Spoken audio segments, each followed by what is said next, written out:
हाय दोस्तों, welcome to AK info.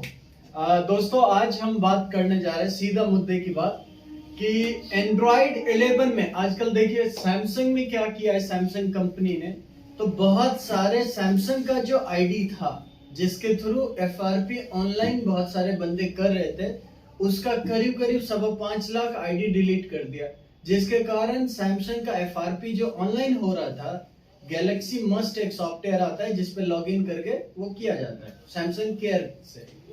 तो जिसने सैमसंग कंपनी ने बहुत सारे अनऑथराइज बंदे का आईडी डिलीट कर दिया, तो ऑनलाइन वाला प्राइस वो डेवलप हो गया क्योंकि बहुत यूनिक बंदा ही अब ऑनलाइन का काम कर रहा है। तो ऑनलाइन जो कर रहा है वो 300, 400, 500, 600 अपने हिसाब से प्राइस ले रहा है। तो बहुत सारे हमारे स्टूडेंट जो है वो उनके पास प्रॉब्लम आता है कि सर एंड्रॉइड 11 10 तो इजीली एफआरपी आपका हो जाएगा। आप गूगल तक जाइए और सेट में आपको एक पैटर्न लॉक लगा देना है। वो हलाकटेज साइट से आप यूज करके लगा सकते हैं। अगर आप मेरे विद्यार्थी हैं तो आपको ऑलरेडी पता होगा। अगर आप फ्रेशर हैं तो आप मेरे पास आ सकते हैं। और भी जानकारी, लार्जेस्ट जानकारी के लिए ये वीडियो हमारा बहुत स्मॉल जानकारी होता है कोर्स का। मुझे लग रहा है 0 पॉइंट समथिंग जानकारी आपको वीडियो के द्वारा मिलेगा। और ऐसे बहुत सारे वीडियो और भी मिल सकता है अगर आप हमारे चैनल को सब्सक्राइब करते हैं तो। बाकी वीडियो अच्छा लगेगा तो आप लाइक और कमेंट कीजिएगा अगर कोई प्रॉब्लम हो तो चलिए सीधा मुद्दा की बात करते हैं। देखिए दोस्तों, एंड्रॉइड 11 में हो क्या रहा है। पहली प्रॉब्लम हम लोग समझते हैं कि एक्चुअली एंड्रॉइड 11 10 से डिफरेंट क्यों है। अगर हम वो प्रॉब्लम समझ जाएंगे तो हमें फिर एफआरपी जब तोड़ना पड़े या फिर जब हम उसका बाईपास करेंगे तो प्रॉब्लम को हम ध्यान में रख के उस प्रॉब्लम को का सलूशन ढूंढेंगे, तो हमें वो इजी हो जाएगा हमारे लिए। नहीं, अगर हमें अपना प्रॉब्लम पता लगे कि भाई साहब हमको बुखार लगा है तो हम उसके हिसाब से क्रॉसिन खाते हैं। हमें पता ही ना हो कि भाई साहब हमको हो क्या रहा है तो हम दवाई किस चीज का खाएंगे, पता ही नहीं चलेगा। तो इसीलिए सबसे पहले प्रॉब्लम कि 11 जो एंड्रॉइड 11 आ रहा है, जो एंड्रॉइड 11 आ रहा है, उसमें एक्चुअली क्या क्या प्रॉब्लम आ रहा है, 10 से वो डिफरेंट क्यों है। तो पहली बात समझिए, जब हम लोग 10 का एफआरपी बाईपास करते हैं तो हमारा जो यूजर, ये हो गया हमारा फ्लैश आईसी, और फ्लैश आईसी के अंदर ये यूजर का एक पार्ट बनता है। इस यूजर में हमारा आईडी रहता है और साथ ही आईडी के साथ, जैसे कि मैंने आप लोगों को भी बताया कि एंड्रॉइड 8 के बाद कंपनी ने क्या किया है, तो पैटर्न और आईडी ये दोनों को सिंक कर दिया है कि अगर आप पैटर्न भूल जाते हैं कोई मसला नहीं, आईडी याद है आपका एफआरपी खुल जाएगा। और अगर आप आईडी भूल जाते हैं, पैटर्न आपको याद है, तो आप उस पैटर्न के थ्रू सेट को ओपन कर सकते हैं। बट अगर जो दोनों भूल गए, ना पैटर्न याद है ना आईडी याद है, तो वो करता क्या था, तो बस यूजर तक पहुंच गए और यहाँ पे जो सपोज कस्टमर का आईडी है abcd@gmail.com, ये कस्टमर का आईडी चल रहा है, ठीक है। और इसी आईडी पे सिंक हुआ है कस्टमर का पैटर्न, जो सपोज ये पैटर्न है। और वीडियो थोड़ा लंबा होने वाला है तो पूरा वीडियो को देखिएगा, तभी समझ में आएगा। आप सोचेंगे कि भाई साहब जल्दी जल्दी में देख लें तो वो समझ में नहीं आएगा। तो कस्टमर का ये आईडी हो गया। अब इस पे सपोज कस्टमर का ये पैटर्न चल रहा है, ये दोनों डेटा कहाँ है, यूजर में है, इंटरनल के यूजर में। अब हम करते क्या है 10वीं में, एंड्रॉइड 10 में क्या करते हैं, तो इस आईडी को रहने देते, बस पैटर्न को हम लोग रिप्लेस कर देते, अपना पैटर्न डाल देते यहाँ पे। तो यहाँ पे जो डेटा है ये दोनों, इसमें ये रिप्लेस हो जाता है न्यू पैटर्न के साथ। यहाँ न्यू पैटर्न हम कुछ भी अगर डाल देते हैं तो जैसे ही सेट को ऑन करते हैं, ऑन करने के बाद इस आईडी के साथ गूगल एंड्रॉइड जो है इस आईडी के साथ पैटर्न खोजता है कि कस्टमर का पुराना पैटर्न कौन सा है, तो दिखाता ई वाला है, बट हम उसको रिप्लेस कर दिए इसमें, तो वहां पैटर्न दिखाएगा ये वाला या ये वाला दिखाएगा और हमारा सेट एफआरपी बाईपास हो गया। तो 10 में तो इजीली हो रहा था, एकदम इजी था। 11 में क्या हुआ है, तो जब आप रिप्लेस करते हैं, अगर आप पैटर्न के थ्रू बाईपास करते हैं, तो जैसे ही आप पैटर्न लगाते हैं तो सपोज पुराना पैटर्न का डेटा ये, अब नया पैटर्न डेटा एक क्रिएट हो जाता है। और जैसे ही हम लोग फिर बाय बैक आके और नेक्स्ट नेक्स्ट नेक्स्ट नेक्स्ट करके जब विजार्ड पे FRP पे जाते हैं तो वहां वो ये पुराना पैटर्न ना दिखा के नया पैटर्न को हटा देता है।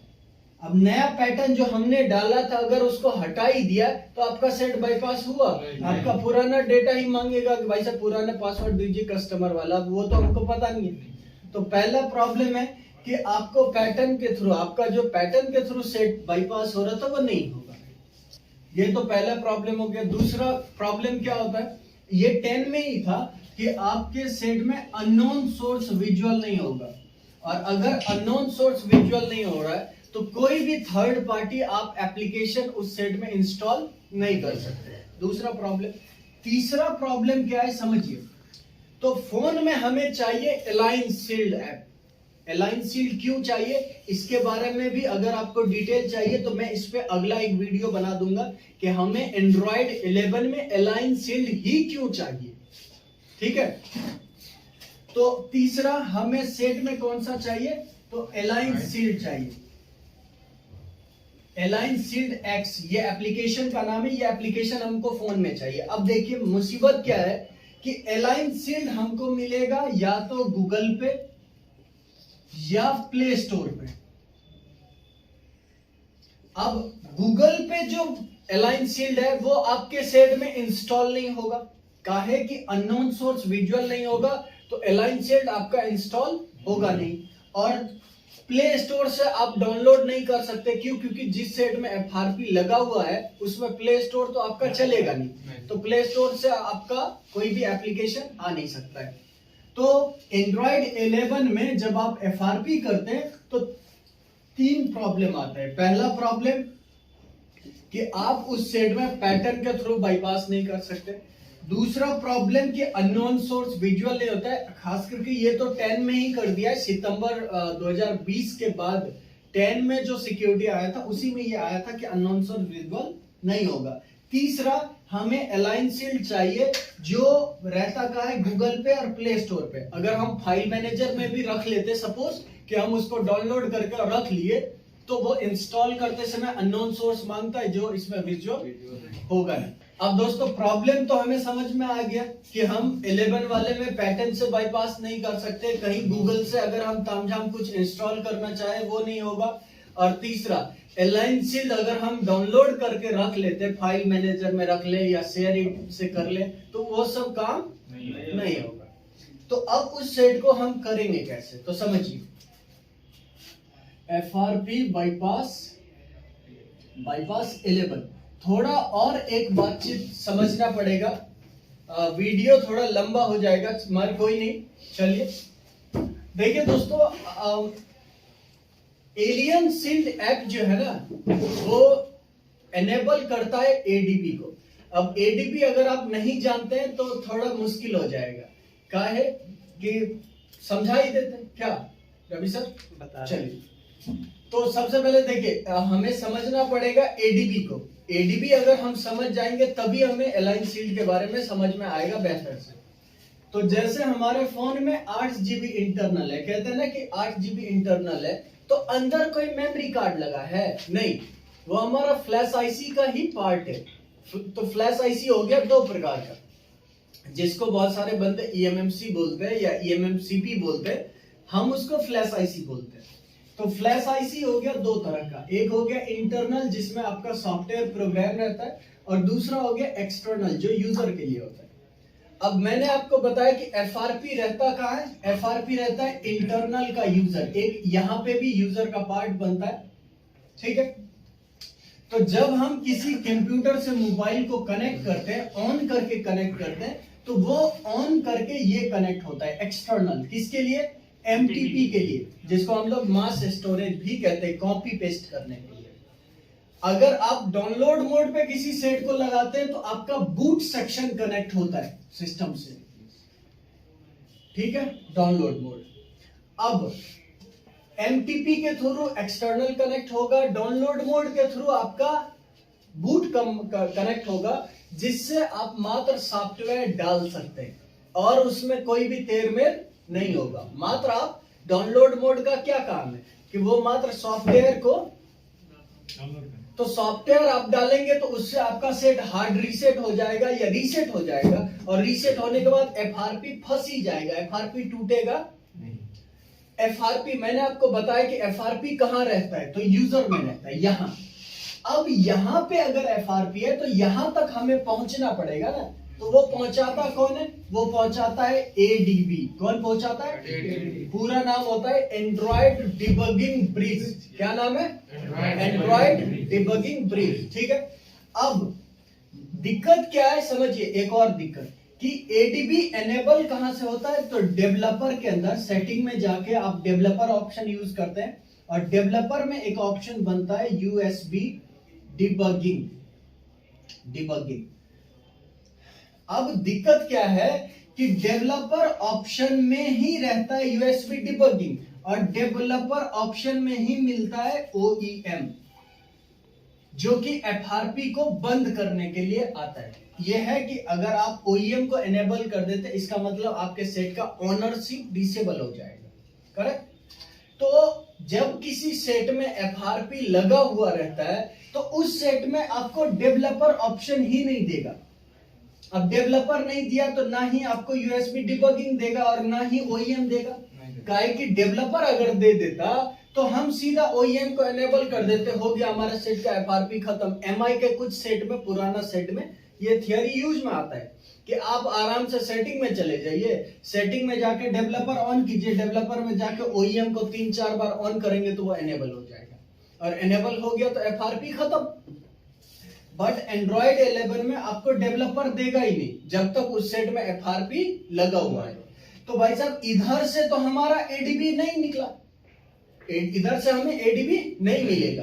तो एडीबी एनेबल करने के लिए, एडीबी क्या है? एक रास्ता है। क्या है? रास्ता है। कहां तक का? इंटरनल का यूजर तक। एफआरपी कहां रहता है? यूजर में। कहां रहता है? एफआरपी रहता है इंटरनल का यूजर में। ठीक है। और एडीबी रास्ता देता है कहां का? यूजर। जिसके बाद अगर आपको एडीबी, किसी भी सेट का एडीबी अगर मिल गया तो आप उस सेट का एफआरपी 2 सेकंड में तोड़ सकते हैं, बाईपास नहीं, तोड़ सकते हैं। काहे कि आपको यहां का रास्ता मिल गया, फिर एफआरपी भी यही रहता है, तो आप आराम से उसको खत्म कर सकते हैं। तो हम लोग अलाइन शील्ड का यूज करते हैं एडीबी एनेबल करने के लिए। काहे कि जब तक हमें एडीबी नहीं मिलेगा तब तक हम उसका एफआरपी तोड़ नहीं सकते। ठीक है, ये भी समझ में आ गया एडीबी। अब तो अभी हमने बात कर लिया है कि भाई साहब पहले तो प्रॉब्लम क्या क्या होता है, अलाइन शील्ड हमें क्यों चाहिए, काहे कि डेवलपर ऑप्शन यूएसबी डिबगिंग नहीं मिलेगा, जिसके बाद हम एडीबी एनेबल नहीं कर सकते डेवलपर से, तो उसके लिए हमें यूज कर रहा है अलाइन शील्ड। अब अलाइन शील्ड गूगल से डाउनलोड होगा तो इंस्टॉल नहीं होगा, प्ले स्टोर से डाउनलोड ही नहीं होगा, तो ये हो गया प्रॉब्लम। तो दोस्तों करेंगे क्या, हमें एक एफआरपी लॉक फोन जो कस्टमर लेके आएगा, और दूसरा हमें एक एफआरपी ऑन सेट चाहिए, ओपन सेट, जिसमें एफआरपी नहीं लगाओ, खुला हुआ सेट हो। अब करना क्या है, देखिए बहुत आसान है काम, बस थोड़ा कॉन्सेप्ट होना चाहिए, कॉन्सेप्ट नहीं होगा तो गड़बड़ हो जाएगा। ठीक है, और बाकी और अधिक जानकारी के लिए आप हमारे पास आ सकते हैं। पटना में मैं हूं, बिहार में, और जो भी बिहार, उड़ीसा, झारखंड, उत्तर प्रदेश, पूर्वांचल, नेपाल के स्टूडेंट है वो हमारे पास आ सकते हैं। ठीक है, और बाकी नीचे एडमिन का नंबर भी है, तो उस पर आप कॉल कर सकते हैं, नंबर भी मैं बता दूंगा। तो 2 हमें सेट रखना है, एक एफआरपी ऑन सेट और एक एफआरपी लॉक सेट, बराबर। सबसे पहले हमें ऑन सेट, इसमें दोस्तों हमें एक बार करना है, ये काम हमें कितनी बार? एक बार करना है। एक बार आप कर लिए उसके बाद कहानी खत्म। तो करना क्या है, सबसे पहले आप चले जाइए प्ले स्टोर पे। प्ले स्टोर पे जाने के बाद आपको डाउनलोड कर लेना है, download align shield app, align shield x app.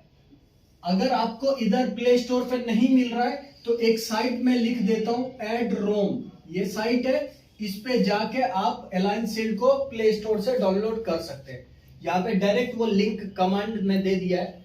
तो डाउनलोड करने के बाद इसको इंस्टॉल, ये खुद हो जाएगा। इंस्टॉल होने के बाद आपको चले जाना है सेटिंग में, और सेटिंग में जाके आपको एक सैमसंग अकाउंट बना लेना है। ठीक है, इसको हम न्यू क्रिएट कर लेंगे। सपोज मैंने यहाँ पे एक क्रिएट कर लिया है abcd@gmail.com।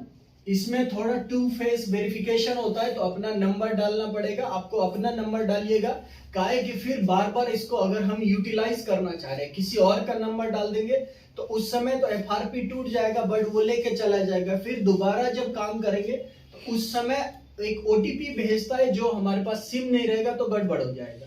तो इसीलिए अपना नंबर डालिएगा। और नंबर, ये हमने आईडी क्रिएट कर लिया। उसके बाद हमें जाना है बैकअप एंड रीस्टोर में, और इधर हमें बैकअप कर लेना है। ठीक है, बैकअप, तो बैकअप किस चीज के बारे में? बैकअप वहां पूछेगा, ऑप्शन देगा कि क्या क्या बैकअप बनाना चाहते हैं, तो वहां मात्र आप ऐप का बैकअप बनाएंगे। ठीक है, और ये बैकअप बनाने के बाद डन। अब ये काम हमारा हो गया। ये हमें मात्र एक बार करना है। कितनी बार? एक बार। करेक्ट।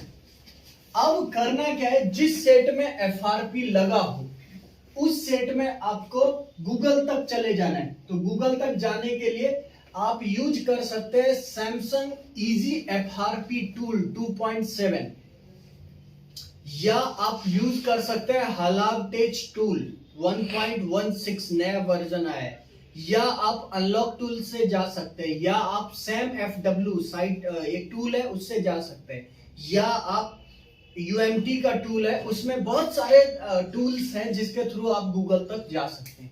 आप गूगल जाइएगा और गूगल पे जाने के बाद आप एक साइट लिखिएगा एडरोम। ठीक है, एडरोम बाईपास। ठीक है, ये साइट आप गूगल पे खोल लीजिएगा। खोलने के बाद आप यहाँ पे ऑप्शन आपको देगा ओपन सेटिंग का, तो आपने सेटिंग में चले जाना है, और सेटिंग में जाके आपको जाना है अकाउंट में, और अकाउंट में आपको रीस्टोर कर देना है या लॉगिन कर लेना है। कौन सा अकाउंट? जो हमने बैकअप बनाया। कौन सा अकाउंट? जो हमने बनाया। करेक्ट। बैकअप बनाने के बाद रीस्टोर में ऑप्शन देगा कि आपको क्या रीस्टोर करना है। तो रीस्टोर में आप एप्लीकेशन, और एप्लीकेशन में आपको अलाइन सील्ड, इस एप्लीकेशन को ओनली रिस्टोर करना है। क्यों? क्योंकि जब आप बैकअप बनाएंगे तो उस समय संपूर्ण बैकअप बनेगा, ऑल टाइप्स ऑफ एप्लीकेशन का बैकअप बनाएगा ये। बट हमें रिस्टोर पूरा नहीं करना है, हमें रिस्टोर मात्र किसको करना है? अलाइन सील्ड को। करेक्ट है। उसके बाद अब टारगेट है कि हम अलाइन सील्ड को ओपन करें। तो देखिए दोस्तों, अलाइन सील्ड को ओपन करने के लिए आपको इसका 2-3 मेथड है। बहुत सारे बंदे क्या करते हैं, तो गैलेक्सी स्टोर पे जाके S9 लॉन्चर डाल देते हैं, फिर वो मेन्यू दे देता है और उधर से अलाइन सील्ड ओपन कर देते हैं। बहुत सारे बंदे क्या करते हैं, तो गूगल असिस्टेंट को खोल के और उसमें वॉइस कमांड देते हैं ओपन अलाइन सील्ड। तो उसमें क्या होता है, जरा सा अगर प्रोनाउंसिएशन में आपका प्रॉब्लम हो गया तो वो अलाइन सील्ड को एलियन सील्ड खोल देता है। पता नहीं, अलग अलग टाइप का प्रॉब्लम आएगा। तो आपको इसीलिए कहां एड रोम पे जाना है। ये एड रोम क्या करता है, तो अलाइन सील्ड को ओपन करने का डायरेक्ट कमांड रख दिया है। आप उस पर क्लिक करेंगे, डायरेक्ट खुल जाएगा अलाइन सील्ड। तो इसको खोल लेना है। इसमें भी आपको लॉगिन करना है। तो लॉगिन करने के लिए चाहे तो आप कंप्यूटर में जाके और अलाइन सील्ड साइट पे जाके आप रजिस्टर कर सकते हैं। आराम से रजिस्टर्ड हो जाता है, बहुत ज्यादा अंग्रेजी हिंदी उसमें है नहीं। ठीक है। और लॉगिन करने के बाद आपको 2 चीज एनेबल करना है। जैसे आप लॉगिन करेंगे,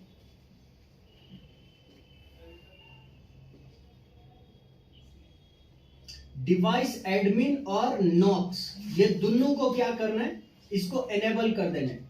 और बाकी दोस्तों, अगला मैं एक और प्रॉब्लम का वीडियो बनाऊंगा जिसमें मैं बताऊंगा कि सितंबर 2021 के बाद एंड्रॉइड 11 में एक प्रॉब्लम आ रहा है। ठीक है, तो वो वीडियो मैं दूंगा आने वाले टाइम में। ठीक है, थोड़ा इंतजार कीजिए। बाकी ये दोनों को एनेबल कर देना है। एनेबल करने के बाद आपको लिखना है सर्विस मोड, सर्विस मोड। और सर्विस मोड में जाके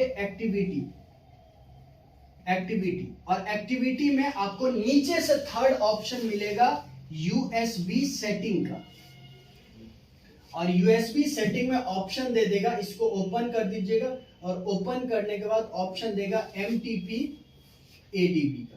अब एडीबी मिल गया, हमारे सेट का एफआरपी आराम से बाईपास हो जाएगा, चाहे अनलॉक टूल से करना, चाहे हलाप टेस्ट टूल से करना, चाहे या कोई भी मिरेकल यूएमटी कोई भी। एडीबी यहाँ इतना काम हमने किया है किसके लिए? एडीबी के लिए। एडीबी एनेबल हो गया, बस खत्म, ठीक है। उसके बाद आप एडीबी को आधार बना के एफआरपी आराम से बाईपास कर सकते हैं। अब ये काम अगर आप कर देंगे तो आपका जो ऑनलाइन खर्चा होने वाला था 200, 300, 400, 500 रुपया, वो आपके जेब में जाएगा, तो कहीं ना कहीं आपका प्रॉफिट ऑफ मार्जिन अच्छा हो जाएगा, ठीक है।